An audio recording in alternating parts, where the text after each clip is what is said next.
Hola, muy buenas tardes, espero que se encuentren bien. Esta semana les voy a compartir una serie de videos en donde vamos a explicar de manera breve y sencilla cómo es la transición entre la Edad Media y la Edad Moderna, como para intentar comprender de qué manera surge el Estado, para empezar a aproximarnos al contexto en el que se van a desarrollar los temas que nosotros vamos a ir viendo en la materia. ¿Sí? Nosotros vamos a intentar de alguna manera comprender distintos aspectos de la vida en la edad moderna, que es la edad en la que nosotros vivimos, en relación al sistema económico que es el sistema capitalista, en relación al Estado, en relación a nuestro rol como ciudadano, eh, comprender su funcionamiento y también comprender las críticas que existen hacia nuestra realidad. Entonces nosotros vamos a tratar de entender cómo se dio ese paso, esa transición, ese surgimiento de la edad moderna. Para eso les voy a compartir, como les dije al principio, una serie de videos cortitos donde vamos a ir explicando algunos aspectos de esta transición y algunos aspectos ya concretamente de lo que es las características propias de la edad moderna. Bien, una de las primeras cosas que tenemos que entender es que la Europa moderna, esto es importante aclararlo porque este esquema, este cuadrito que nosotros vamos a ver, no es del todo cierto o no es cierto para todo el mundo y para todas las culturas. Acá estamos hablando de la modernidad que tiene que ver con la cultura occidental, con Europa fundamentalmente, que la particularidad que tiene es que es la primera cultura, la cultura occidental, eh, y el sistema económico capitalista, que es el primer sistema económico que está presente y logra extenderse a prácticamente todo el mundo. ¿Sí? Hoy podemos decir que el sistema capitalista y la cultura occidental es un sistema económico global, es una cultura global que se impone muchas veces, o casi siempre por la fuerza y de manera violenta, en todo el mundo. Entonces, este pequeño esquema que yo les voy a mostrar ahora en un cuadrito, responde a los intereses de esa cultura occidental, ¿sí? Tiene que ver con una clasificación de la historia de la humanidad, donde se divide la historia de la humanidad en tres edades: la edad antigua, la edad media y la edad moderna. Así como vemos ahí en el cuadro, la edad antigua va del siglo V antes de Cristo, esto quiere decir 500 años antes de Cristo, hasta el siglo V después de Cristo. La edad media es del siglo V, ya después de Cristo, hasta el siglo XV, y la edad moderna, que es la que nosotros vivimos en la actualidad, que va desde el siglo XV hasta nuestros días. ¿Sí? Seguimos viviendo en la edad moderna, pese a que hay autores que ya la clasifican como posmodernidad y demás, pero en cuanto al sistema económico y ciertas características fundamentales que tienen que ver con lo político, son las mismas características de esa misma Edad Media que empieza a surgir a partir del siglo XV. Lo que a nosotros nos interesa fundamentalmente estudiar es cómo se da este paso de la Edad Media, que es la edad anterior, a la Edad Moderna. En primer lugar, lo que debemos entender es, antes de comprender cómo se dio esta transición entre la Edad Media y la Edad Moderna, tenemos que entender cuáles eran las características de la Edad Media europea. ¿Sí? Tenemos que hacer hincapié en esta idea de que estamos hablando de la Edad Media europea porque el resto del mundo no atravesó el mismo proceso. Ahora ustedes me dirán, y bueno, ¿por qué estudiamos la Edad Media europea si nosotros no somos Europa, estamos en América? Justamente porque nosotros fuimos víctimas de esa imposición, de esa cultura, a partir de lo que fue la conquista, esa masacre que ocurrió en nuestro continente, que es conocida como la conquista de América, ¿sí? La llegada de Colón, algunos mal lo llaman el descubrimiento de América. ¿Por qué mal lo llaman? Porque no se puede descubrir un lugar donde hay gente, ¿no? Es como que yo entré a sus casas, ustedes estén adentro y yo digo, descubrí esta casa, cosa que no es cierta porque ustedes están viviendo ahí, es su casa y demás. Entonces tenemos que entender cómo era la cultura, cómo se entendía el mundo en la Edad Media? En primer lugar, lo que debemos entender es que quien gobierna en la Edad Media en Europa, en las distintas partes de Europa, son los reyes. ¿Sí? El rey es quien tiene el poder. Ahora, ¿por qué tiene el poder el rey? Porque el rey es el representante de Dios en la tierra. ¿Sí? Nosotros tenemos que entender, para entender el pensamiento y cómo se vive en la Edad Media, tenemos que entender, está ligado a la cultura de la mayoría de la población, la cultura que tiene que ver con lo religioso, en este caso en una religión en particular, que es la religión católica apostólica romana, ¿sí? La religión católica concretamente, no las religiones cristianas que van a venir a posteriori, que hoy conocemos, son más conocidas como la evangélica y demás, que esas son posteriores, o las religiones protestantes. Esas no existían en la Edad Media, sino que surgen en la modernidad justamente en oposición o haciendo alguna crítica a esta iglesia católica. En este caso lo que tenemos que entender es que el rey gobierna porque es el representante de Dios en la tierra. En la Edad Media no hay pensamiento científico como lo tenemos en la modernidad. Las ciencias en general surgen en la Edad Moderna. ¿Por qué no hay ciencia en la Edad Media europea? Porque todo está explicado por Dios. ¿Sí? Si nos enfermamos es porque Dios quiso, si nos curamos es porque Dios quiso, todo lo explica Dios. ¿Por qué llueve? ¿Por qué existen los árboles? Todo lo explica Dios. Todo el mundo ya está explicado en la Biblia, en las Sagradas Escrituras, entonces no es necesario explicarlo. La ciencia lo que hace es eso, es explicar al mundo. Acá no estamos valorando si es mejor o si es peor, si la ciencia es más valorable que la religión y si la religión es cierta o no es cierta. La religión no se explica, es una cuestión de fe y cada uno tendrá o no tendrá fe en una cosa o en otra.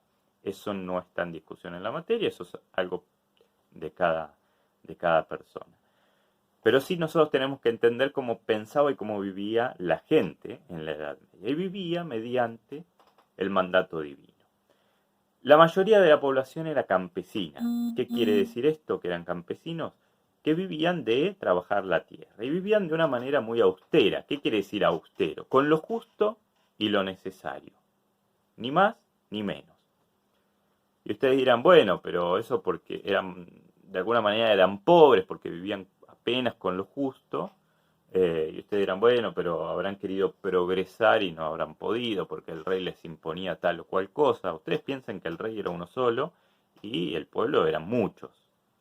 ¿Por qué se vivían de manera austera? Justamente porque era lo que estaba en las Sagradas Escrituras. En la Biblia dice que hay que vivir de manera austera, que el rico no entra al reino de los cielos. ¿Sí? Hay una parte de la Biblia que dice es más probable que un camello pase por el ojo de una aguja, ¿sí? Algo muy grande que es un camello, por algo muy chiquito que es el ojo de una aguja, a que un rico entre en el reino de los cielos. ¿Sí? Por eso todas las riquezas de la comunidad iban a parar ¿a dónde? A la iglesia.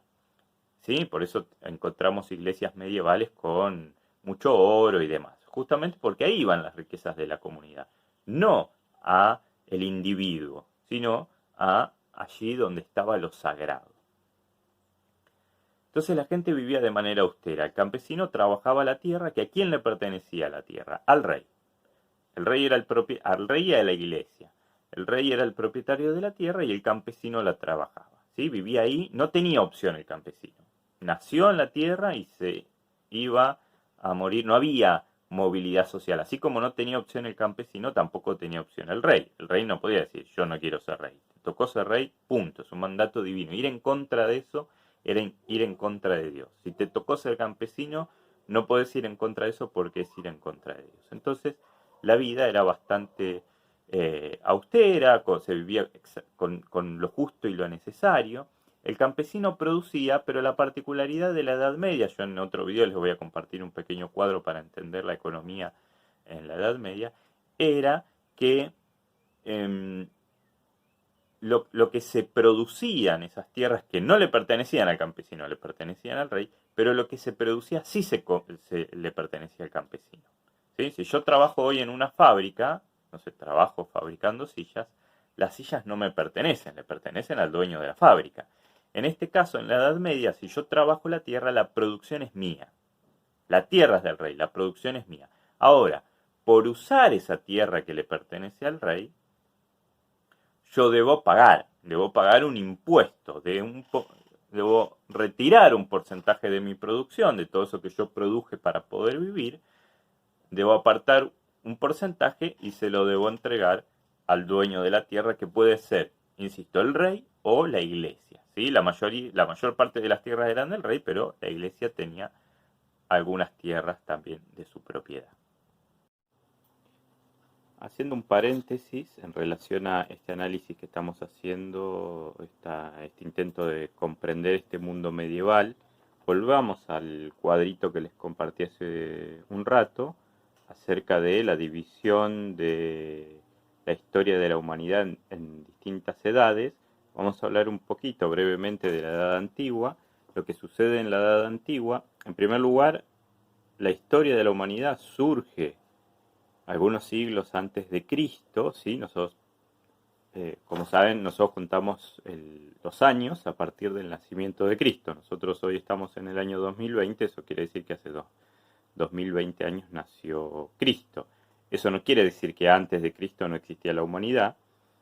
Existía, y muchos siglos antes de Cristo existía. Ahora, ¿por qué partimos de la historia de la humanidad más o menos 5 siglos antes de Cristo?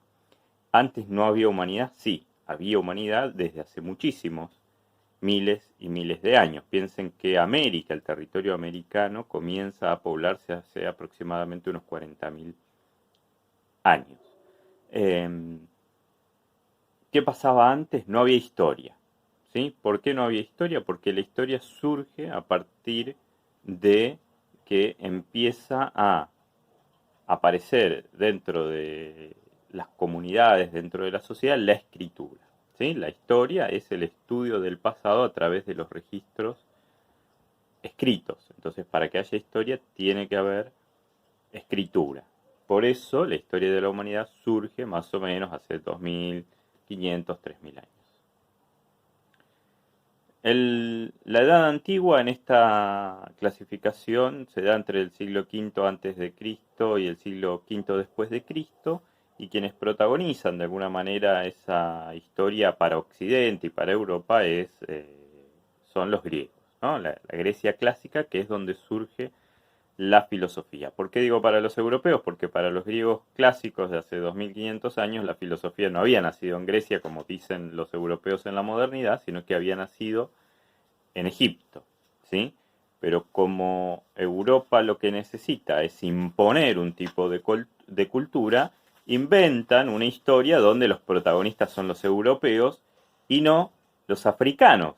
¿Sí? Egipto está en África, por lo tanto reconocer que la filosofía y el pensamiento nace en Egipto es reconocer que la filosofía y el pensamiento nace en África. Y África es un territorio a conquistar por los europeos en la modernidad. Por lo tanto, para justificar esa dominación, esa conquista, deben decir que África es un pueblo atrasado, que es un pueblo primitivo, y no el pueblo donde surge la civilización, donde surge la filosofía.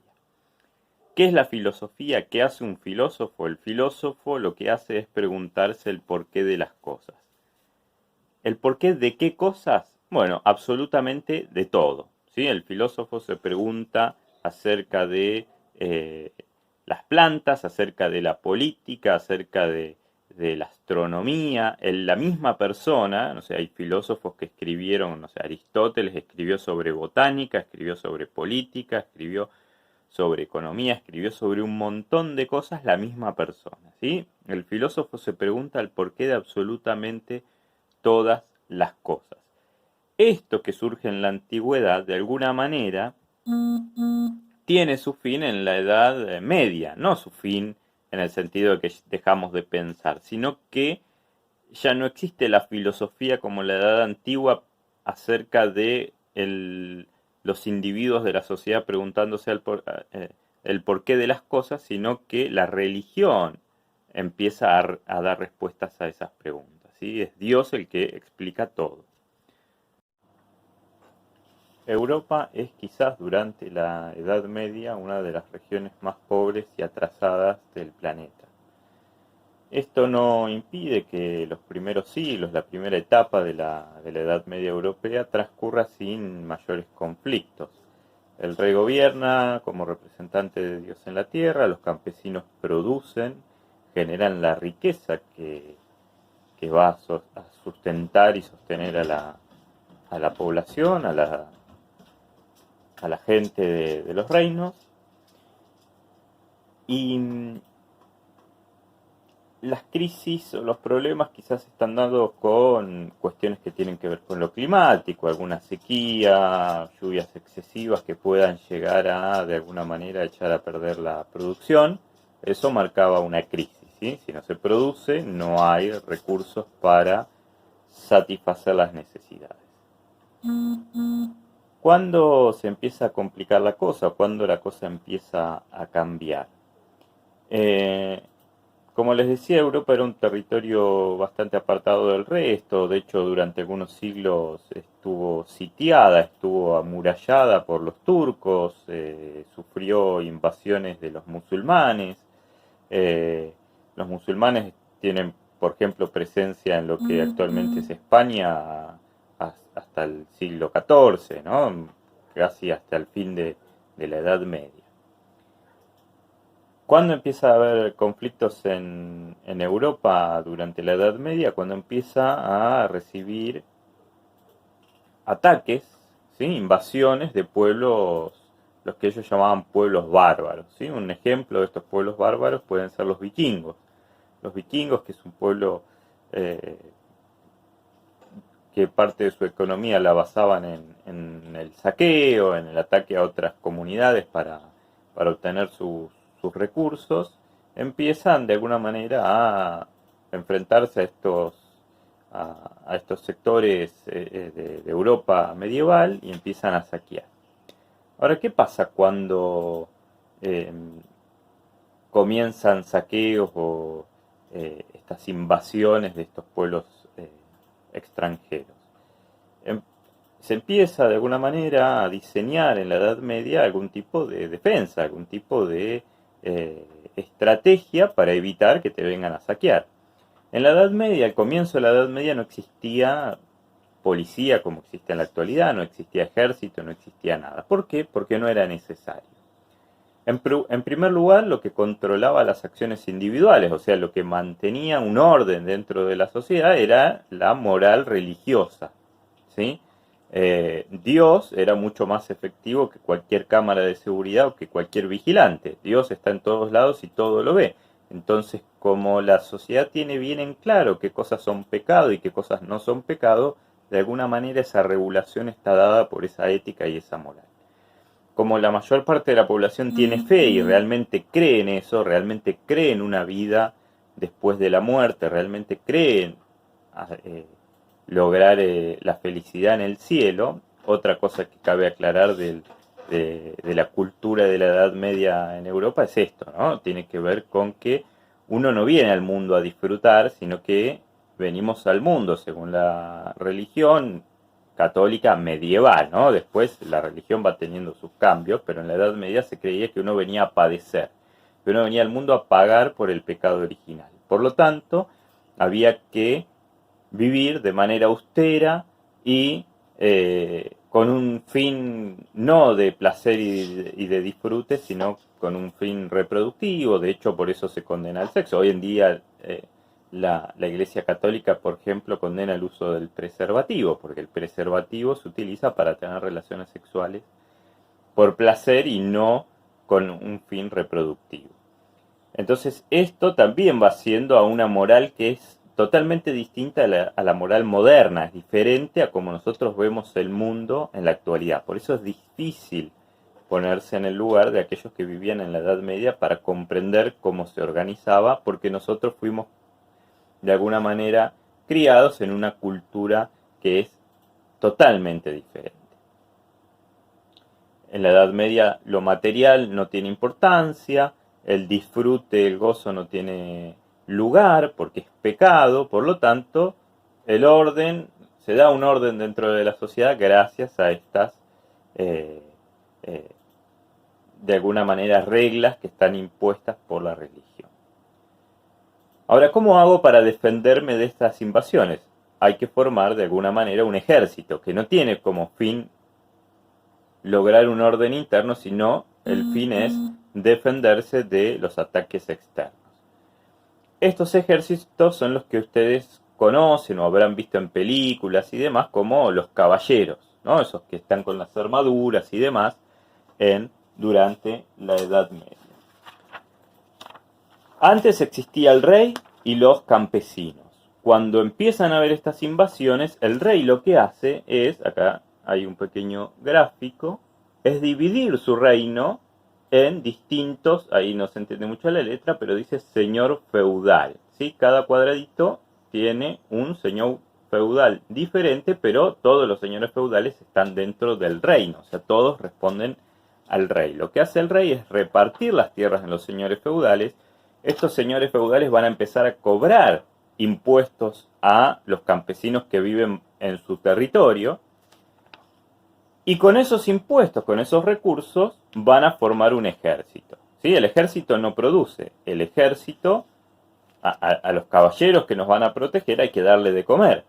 El caballero no es campesino de día y caballero de noche o a la inversa, sino que se dedica 100% a formar parte del ejército y a protegernos. Por lo tanto, esos recursos, ¿de dónde van a salir? De los únicos que producen recursos, que son los campesinos. ¿Cuál es el problema acá? Que los campesinos no solo van a tener que pagarle los impuestos al señor feudal, sino que van a tener que seguir pagándole los impuestos al rey, porque siguen viviendo en las tierras del rey. Por lo tanto, van a tener que pagar más. Por ende, si van a tener que pagar, ¿qué van a tener que producir más. Entonces van a tener que empezar a buscar distintas técnicas para mejorar la producción. A partir del surgimiento de los ejércitos y de estos señores feudales que también van a cobrar impuestos, a partir de esta necesidad de empezar a producir más es que empiezan a haber avances técnicos o tecnológicos en la Edad Media. Para que tengan una idea, el avance tecnológico de la Edad Media es el arado de reja. ¿Qué es el arado de reja? Diciéndolo mal y pronto, un pedazo de fierro que es arrastrado por un caballo o por un buey para arar la tierra. ¿Sí? Son unos hierros que se clavan en la tierra y se van a ir arrastrando con un caballo. No es como el arado que conocemos hoy, ni siquiera el manual, ni siquiera los que son motorizados, ¿no? No es como el arado que nosotros conocemos en el campo, que es tirado por el caballo, sino que es algo mucho más sencillo. Es como si fuese una reja que tiene unas puntas que van hacia la tierra, y eso era arrastrado para ir generando los surcos para poder producir más en menos tiempo. Empiezan a talarse bosques que eran considerados sagrados, empiezan a extenderse las tierras de cultivo, todo con el objetivo de mejorar la producción. Ahora, este objetivo de mejorar la producción también lo que trae aparejado es que empiecen a acumular, cosa que antes no hacían. ¿Sí? El acumular riqueza o el acumular cualquier tipo de producción estaba mal visto porque se producía solo lo necesario. Empiezan a acumular. Empiezan a acumular granos, empiezan a construir graneros y demás, y este acumular trae un problema. ¿Qué pasa cuando acumulamos muchos granos? En la Edad Media no había muchas condiciones de higiene, el bañarse era pecado, por lo tanto prácticamente no se bañaban. ¿Por qué era pecado el bañarse? Porque producía placer, producía un gozo, y eso, el placer, el disfrute, era pecado, por lo tanto nadie se bañaba. Entonces las condiciones de higiene durante la Edad Media no eran las óptimas. Esto es que genera que empiecen a proliferar, así como empiezan a acumular los granos, empiezan a proliferar aquellos animales que se alimentan del grano, por ejemplo las ratas. ¿Sí? Empieza a haber una invasión muy grande de ratas porque tienen mucho alimento, por lo tanto se reproducen, sobreviven, y empieza a haber cada vez más. ¿Qué problema trae la proliferación de ratas? Trae una enfermedad que afecta a toda Europa, y esa enfermedad fue la peste negra o peste bubónica, que era una enfermedad que era transmitida por la pulga de las ratas. Pero como dijimos anteriormente, en la Edad Media no había ningún avance técnico ni tecnológico, no había científicos, no había ciencia, porque no era necesaria la ciencia en la Edad Media, porque no había que explicar el mundo, porque el mundo ya estaba explicado por Dios. Para que tengan una idea, la peste bubónica mata prácticamente a la mitad de la población europea. ¿Sí? La mitad de la población europea muere producto de esta enfermedad. Ahora, ¿qué problema trae aparejado este descenso estrepitoso de la población? Que no haya quien produzca. ¿Sí? La mayoría de los que murieron eran campesinos, la mayoría de la población era campesina. Y eran los que producían. Entonces, al no poder producir, tampoco hay manera de mantener a los ejércitos, tampoco hay manera de defenderse de los ataques de los pueblos bárbaros que atacaban a Europa. Esto genera una profunda crisis en este mundo medieval. La monarquía, el rey entra en una profunda crisis y empiezan a surgir sectores de la sociedad que empiezan a disputarle el poder a los reyes. Hasta aquí tenemos una fuerte crisis en la economía feudal, en la economía medieval, que genera una fuerte crisis política, o sea, quienes gobernaban, quienes tenían el poder, la iglesia y la nobleza, los reyes, entran en una profunda crisis. Lo que genera esto es que cobre protagonismo un actor dentro de la sociedad que hasta aquí no habíamos mencionado, que tiene que ver con aquellos que de alguna manera sí lucraban. ¿Qué es lucrar? El lucrar es el obtener, hacer una actividad para obtener una ganancia. Como habíamos dicho, esto era pecado en la Edad Media, por lo tanto había un sector marginal. ¿Qué quiere decir marginal? Que estaban las márgenes de estos reinos, que sí lucraban y que eran los artesanos y los comerciantes. ¿Sí? Los artesanos y los comerciantes llevaban adelante actividades lucrativas y con el correr del tiempo algunos no eran cristianos, por lo tanto no consideraban al lucro como un pecado, por lo tanto con el correr del tiempo van acumulando ciertas riquezas. ¿Sí? Esto permite que debido a la crisis en la iglesia y en la nobleza, estos sectores puedan disputarle el poder. ¿Quiénes son estos sectores? Como dijimos, artesanos y comerciantes son conocidos como burgueses. ¿Por qué burgueses? Porque esas pequeñas ciudades que se fueron conformando en las márgenes de los reinos eran denominados burgos. ¿Sí? Esos burgos era donde se desarrollaban estas actividades de producción y de comercio. Los burgueses en determinado momento, esto lo explicamos de manera sencilla y a grandes rasgos, o sea, la realidad fue mucho más compleja, pero es simplemente como para comprender en líneas generales, no en profundidad como era la Edad Media. En determinado momento, y otra cosa que aclaro, esto no se da de un día para el otro, sino que son varios siglos donde se va dando todo este proceso que fuimos explicando en los videos. En determinado momento de la historia, los burgueses tienen tanto poder o fuerza como para enfrentarse a la iglesia y a la nobleza que estaban en crisis y les roban las tierras, se apropian de las tierras que antes pertenecían a la nobleza y a la iglesia. Ahora, ¿qué pasa con los campesinos? Los campesinos trabajaban la tierra, estaban dentro de esas tierras. ¿Qué hacen los burgueses con esos campesinos? Los liberan. ¿Sí? Ahí viene esta idea de la libertad, del ciudadano, que todos somos iguales ante la ley y demás, que surge en la modernidad. Entonces, ¿qué hacen? Los liberan, pasan a ser hombres libres, hombres y mujeres libres. Ahora, ¿cuál es el objetivo de liberarlos? Como dijimos, los burgueses a lo que se dedican es a la producción. Por lo tanto, los liberan para que pasen a ser mano de obra disponibles para trabajar en esos talleres que tenían los burgueses.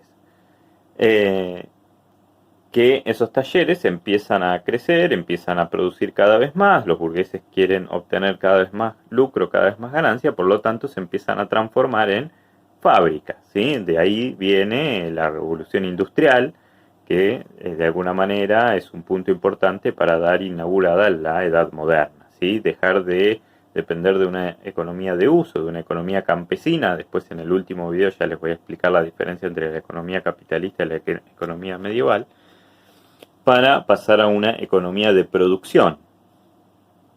Ahora, estos campesinos antes, durante la Edad Media, tenían garantizado el sustento, ¿sí? Trabajaban la tierra, nadie los podía echar, el rey no los echaba porque el rey los necesitaba para producir y obtener los impuestos. Le podían cobrar más, menos impuestos, se los podían cobrar de manera violenta o de buena manera, pero de alguna manera siempre tenían garantizado el sustento. Cuando los burgueses los liberan también de su medio de vida, su medio de producción, o sea, se quedan, pasan a ser personas libres, pero libres en la calle, ¿no? Le dice, bueno, sos libre, pero andate de mi tierra, le dice el burgués. Entonces, ¿qué hacen estos campesinos? No les queda otra que trasladarse a las zonas donde empieza a producirse. O sea, en esos talleres, se van a vivir cerca de esos talleres que empiezan a convertirse en fábricas. Ahora, que se conviertan en fábricas no es tampoco algo sencillo. O sea, para poder fabricar, para poder mejorar la producción es necesario empezar a dominar ciertas habilidades, ¿no?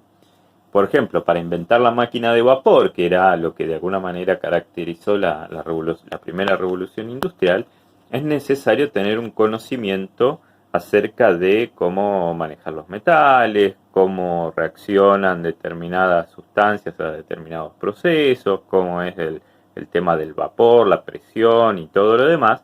O sea, para inventar la máquina de vapor, lo primero que tengo que hacer es desarrollar el conocimiento, o sea, la ciencia.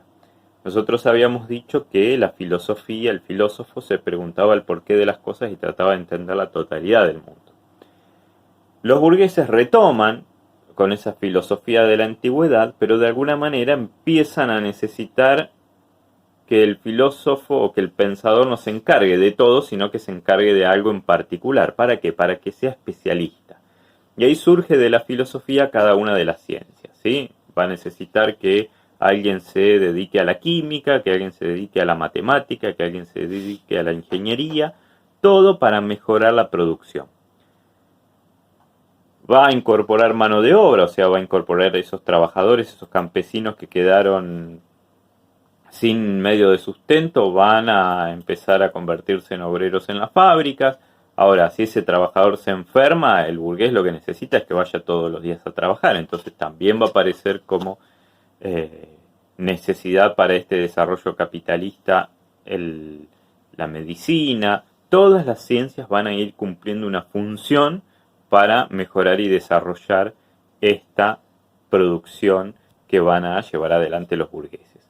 Ahora, perfecto, acá tenemos la cuestión económica. Estos burgueses empiezan a hacerse cargo de la producción. Hay un cambio de un modo de producción campesino, agrícola, rural, a un modelo industrial, pero la burguesía, una vez que se hace del poder económico, lo que necesita es el poder político. Por lo tanto, necesita disputarle el poder al rey. ¿Qué hace para disputarle el poder al rey? La revolución. ¿Sí? Las revoluciones burguesas, la revolución francesa, la más conocida, que después va a inspirar el resto de las revoluciones burguesas. En realidad la primera revolución es la revolución norteamericana, 1776, luego viene la revolución francesa, 1789, y a partir de ahí en todo el mundo se van a ir dando distintas revoluciones burguesas, como las que se dan en América, ¿sí? Con unas características distintas, pero inspiradas todas en esa revolución francesa. Entonces, esa revolución es generar un nuevo marco político para los nuevos actores de poder, o sea, quienes ahora tienen el poder, que son los burgueses. Los burgueses no son los representantes de Dios en la tierra, por lo tanto necesitan sustentar su poder en algo diferente. Y ahí aparece el Estado, ahí aparecen las leyes, ahí aparece la Constitución. Lo que fundamentalmente tienen que cuidar los burgueses es la propiedad. ¿Sí? La diferencia entre los burgueses y el resto de la sociedad es que ellos son propietarios de las tierras, son propietarios de las fábricas, son propietarios de las máquinas. recordemos siempre que las tierras las obtienen mediante el robo, ¿sí? Les roban las tierras a la iglesia y a la nobleza. Y el capital que ellos van a invertir luego tiene que ver con las riquezas que hay en Europa obtenidas por el saqueo a América, o sea, la conquista de América llevó grandes riquezas a Europa y esas riquezas son las que generaron que Europa pueda tener un desarrollo económico, que pueda surgir el capitalismo como un sistema económico fundamental y que está presente en todo el mundo. Son esas riquezas lo que le da ese impulso al capitalismo. Bien, los burgueses se hacen del poder económico primero, del poder político después. Esto en Europa, ¿sí? Se asienta primero en Europa y luego se van a ir expandiendo hacia el resto del mundo.